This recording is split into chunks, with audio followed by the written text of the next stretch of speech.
Hello everybody and welcome to May's Craft Gin Club review What's in the Box. Good to see you all and I hope you're all keeping well during this pandemic. As you can see, VE Day this Friday, very important celebration for us in this house, being that my dad was involved with the Royal Air Force during the war, and so was my granddad as well. He was in the Air Force, so Friday is definitely going to be a case of having ching ching. A cheeky G&T with a cucumber sandwich, of course, to boot. Anyway, on with the review. This month is May's What's in the Box from Craft Gin Club. Before I start, I've been looking on some of the other forums. Oh, excuse the dog. This is Radley. What I've noticed is that some of them, the boxes have been coming like 3 or 4 days. I've only just got mine today, and today's Tuesday, where some people were getting the boxes on Friday, I believe, and even Saturday. I just wish there was a bit more sort of clarity on how they're sent out. It does seem that there's a lot of people go online saying, oh look, here's my box, when, you know, other people haven't got theirs. And the last thing I want to do is put a spoiler on myself, which is why I always put a warning on these videos. And also, you know, people who put pictures up before, I like to receive the box. And it's always a surprise when you open the box. That's half the fun of Craft Gin Club. So a little bit disappointed that they seem so far apart, almost 5 days apart between people receiving it. Whether that's a distribution issue with Royal Mail or whether it's just how Craft Gin Club send them out, I don't really know. Anyway, that's not why you're here.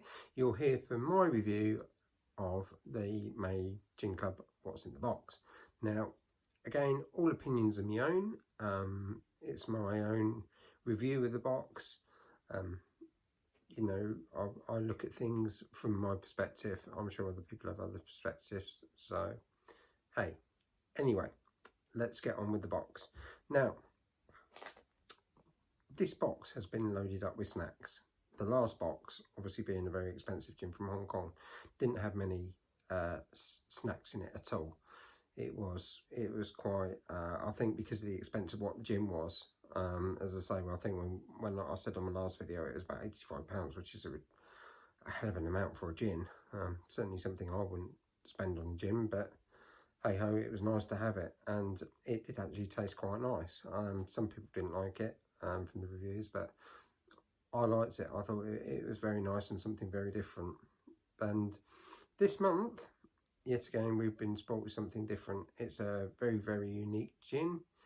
It's, I believe it hasn't really even been, how can I put it, put in the shops in their own countries, probably because of the coronavirus, but also because it's been in the pipeline and they wanted it to be launched in the UK via Craft Gin. So, anyway, enough of me rabbiting on with Radley, and let's get on with the what's in the box. So, first up, we have the almond biscotti biscuits. There you go. Very nice little addition, something different as well. I guess these would be more suited to a cup of coffee than a gin, but I can see the logic behind it. If you're having a gin as an after drink meal when you have a dinner, I guess if you didn't want a coffee, you could have a gin and have these. I'm quite a fan of Ireland anyway, and these are made in Italy, so yeah, very, very nice.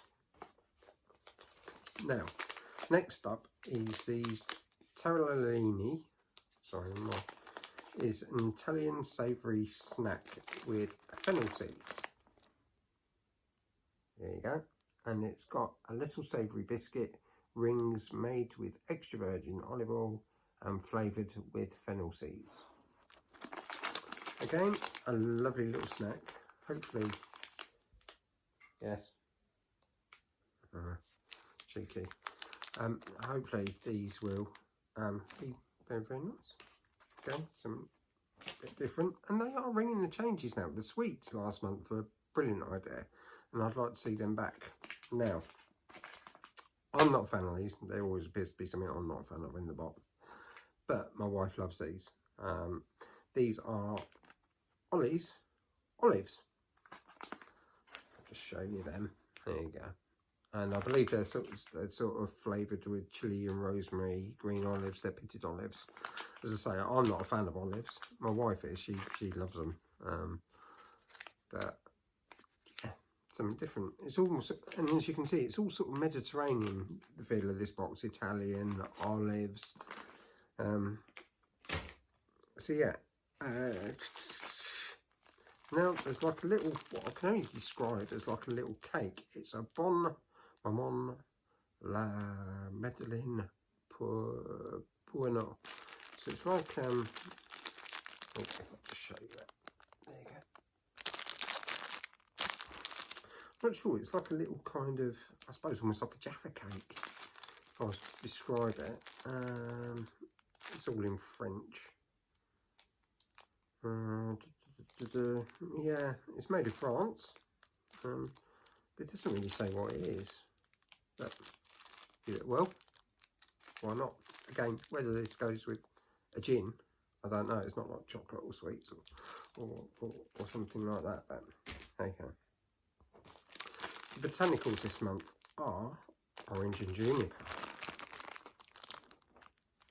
Now they seem to quite like orange in Craft Gin Club. Not that I'm complaining, because I'm, you know, when it comes to putting botanicals in the actual drink itself, it's always quite yeah, a good all-round one to put in gin, especially orange. It's very nice, and juniper obviously goes with most gins anyway. So yeah, a good all-round packet of botanicals, and keeps my stocks nicely up. The syrup. This is the syrup this month. This is Race Car. Now, I do believe Craft Gin had a bit of a problem. They ran out of, there you go, I'll just show you whilst I'm talking. Yeah, I do believe that they've replaced this one in some boxes with a Knickerbocker Glory syrup. Obviously, I guess they weren't predicting as many people to buy the boxes as what they have, or as many people have signed up. I don't know whether there was a supply issue, whatever, but they did send out an email stating that that some of the boxes had the Knickerbocker Glory. So if you've got the Knickerbocker one, that's the replacement for this one. I was fortunate enough to get this one, but at the same time, I wouldn't mind trying the Knickerbocker Glory one as well. But yeah, so there was obviously something going on. What it was, I don't know, but I'm sure Craft Gin would let us know. Now, we've got some Vermouth. This is Martini L'Aperitivo Fiero. Now, Fiero, I initially thought that was like fire, so I thought it was going to be like a chilli kind of hot kind of mixer. I do believe it's like again like an orange kind of mixer to go with the gin, and I must say I'm quite a fan of martini anyway. I quite like a martini. Not that I have it that much now, but yeah, I think that's a lovely little addition, and I do enjoy these little bottles that they supply in Craft Gin. I think they're a lovely little taster. So if you've never had a spirit, or never had something that could be mixed in with the gin, I think it's a great way of testing, because it's not too much. It's one in the glass, and if you like it, you like it. If you don't, throw it, and you never have to buy it again. It's a very, very good idea. So let me just put this one up. These are the tonics. They are Antica. Oh God, I wished everything went in Italian. I'm no good at speaking Italian. Antica Ricetta Siciliana. So it's from Sicily. It's an Italian tonic water. I believe this is just a straight kind of straight tonic water. So we actually got two of them. Try and put that there. There we go. Two of them, and we also got this one, which I'm not sure entirely. It's flavoured with something. Can't actually see what it's flavoured with. Nope. Anyway, it's a slightly different colour. It's sort of like an orangey tinge, so I'm guessing it's some kind of it looks a bit like the Fever Tree, kind of the one that you have with Fever Tree, which is like a bark colour. I'm only guessing, I don't know. So fingers crossed, that would be very, very nice. Again, tonics that you wouldn't be able to buy over here, and I think that is such a great idea. Absolutely such a great idea to get tonics from somewhere where you wouldn't normally have them. I believe that there was a couple in a box of few, a Tonica one, which they supplied in one of the previous boxes, and that tonic water was amazing. If I could buy that here, I would quite happily buy it off the shelves, because it was a beautiful smooth tonic water and complemented the gin fantastically. So yeah, let's pop these out of the way. Now, that's all the sort of goodies and savouries and everything like that out of the way. This gin, despite all the Italian bits and bobs that they've sort of supplied in the box, is from Monaco. I believe it's a distillery that normally does like an orange liqueur, so they don't normally distill gin.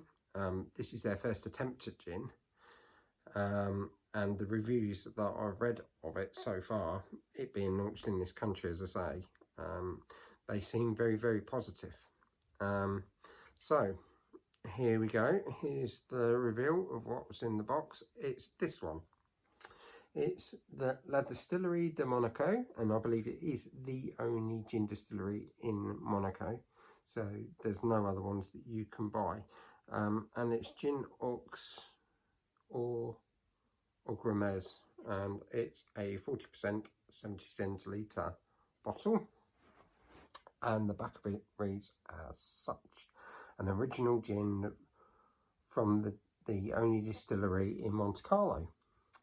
The history of the Principality of Monaco is immersed in citrus production, which was once a mainstay of the local economy. Before racing cars and gin palaces, the Principality was famous for its bounty of fine Mediterranean fruits. We have united juniper berries with wonderful, fragrant, sweet and bitter oranges, lemons, limes, grapefruit, as well as bergamot, citron and lemon thyme to convey a scintillating bouquet of the citrus on the palate. This homemade gin uses locally grown and natural fruit. It will transport you to warm shores of the south of France and offers a taste of the magical beauty. Well, what can I say?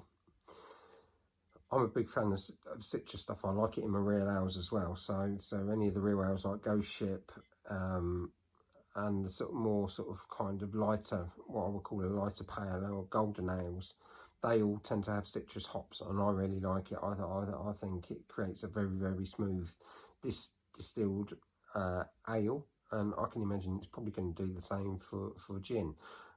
This sort of moves away from the notes of juniper and all the other kind of fennel, all the sort of more quite sort of pungent spices that I tend to use it in a classic London dry gin.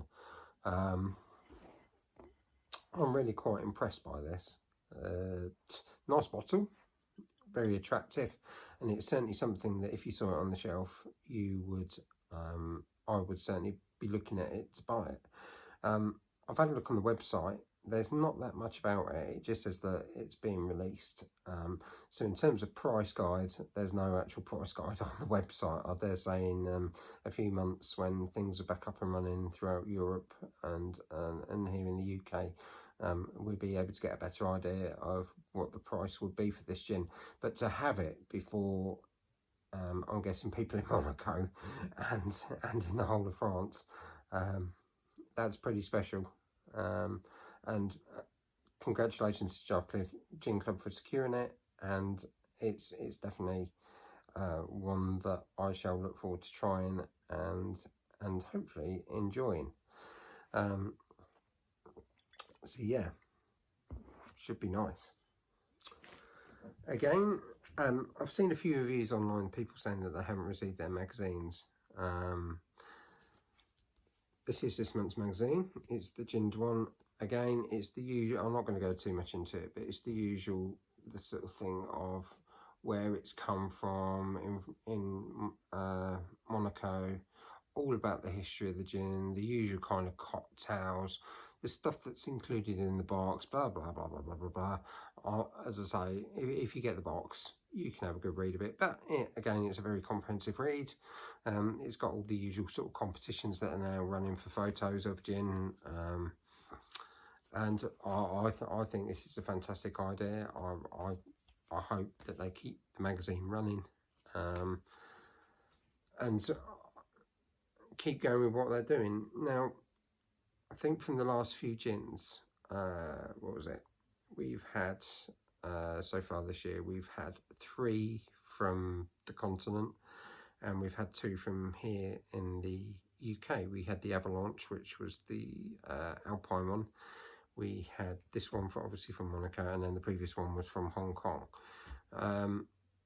This is what I love about Craft Gin Club. It's gins you just do not find, or ones that you would not search. The 2 UK ones, the Ramanta and the Ludlow. The Ludlow is a very nice gin, and I think I got a bit of money from my birthday the other week, and I think I might be purchasing something from Ludlow.